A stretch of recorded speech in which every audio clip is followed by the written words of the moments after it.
My name is John Hammond. I'm the Chief Commercial Officer at the Currency Cloud.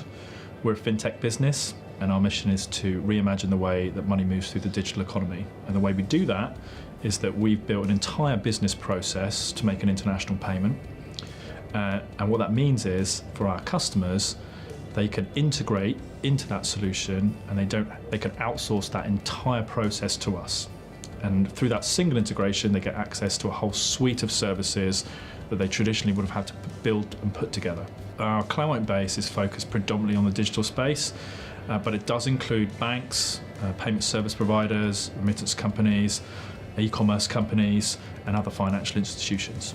So there's a really significant challenge in building an international payments infrastructure, and we help businesses overcome that because we put the whole suite together. So if you take that from the moment where if I was to send money from my UK bank account to someone else's UK bank account, that's actually a relatively straightforward transaction. The minute I send UK sterling to a euro account, all the rules are fundamentally different.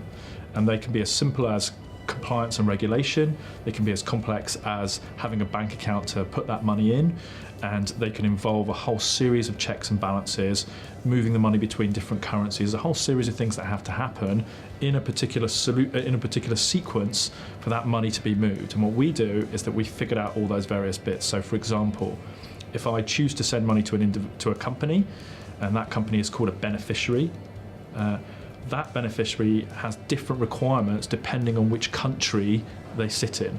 We take all that away. It also has to be sanctions checked, not just the bank, not just the individual, but also the bank itself. So we screen against all those various bits and pieces. So that's just in the individual or the company that you're sending to. There's a whole series of things that go around it just to be able to decide that you want to send money to that company. And that's true for the whole business process as it moves along. So there's a huge movement around FinTech at the moment, and we're certainly very much at the heart of that. And one of the reasons that this exists is during the banking crisis, there was a moment where everyone kind of faltered. They thought, well, if banks are going to fail, maybe there are other alternatives. And all that did was create a pause in the industry, a moment for us to appear. But beyond that, we have to deliver value back to the clients and the industry itself, and that's what we're going about doing. And the vast majority of people, they're delivering this, obviously, as they're financial technology companies, through technology. We don't see this as disruption, we see this as innovation, and what we're doing is simplifying this world for people using that technology. And whether that's simplifying the way they consume it or simplifying the regulatory environment, that's what we're doing for them. And what's really interesting about the FinTech community is its willingness to collaborate with one another. And because we're so specialists, if you like, what the FinTech community have done is that banks were able to deliver a whole suite of services. They were a jack of all trades. What we have done is to take one tiny piece of that world, one tiny piece of that value chain, and become experts in it. And sometimes what we find is to service our clients and service our customers, what we have to do is collaborate together so we can provide a slightly larger piece of that value chain. And it's the willingness of this community to work together that I think differentiates it over and above the traditional financial world. The future of Currency Cloud is really about global expansion. Obviously, with a company that makes international payments, that would be pretty much baked in, but actually there's a whole variety of things that need to happen for us to do that. Already we've sent money to 172 different countries in the world, so it's not that we're really struggling to send money anywhere, but actually there's a whole variety of requirements that our customers have. So we feel that customers should be able to pay in 24 hours a day, because the world works 24 hours a day, and certainly the digital economy works 24 hours a day. So today we can collect money in the UK.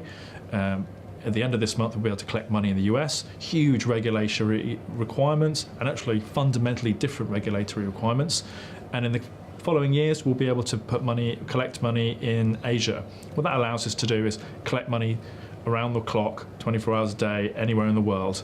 The next phase for us is to allow people to send that money to us in a whole variety of different ways, whether that's through a direct debit or send money to our accounts, and then we should be able to pay that money out to a whole variety of different ways. So some people want that to a prepaid card, some people want that to a bank account, some people want that to a phone, because some people don't have bank accounts, they have phones, and that's how they spend their money.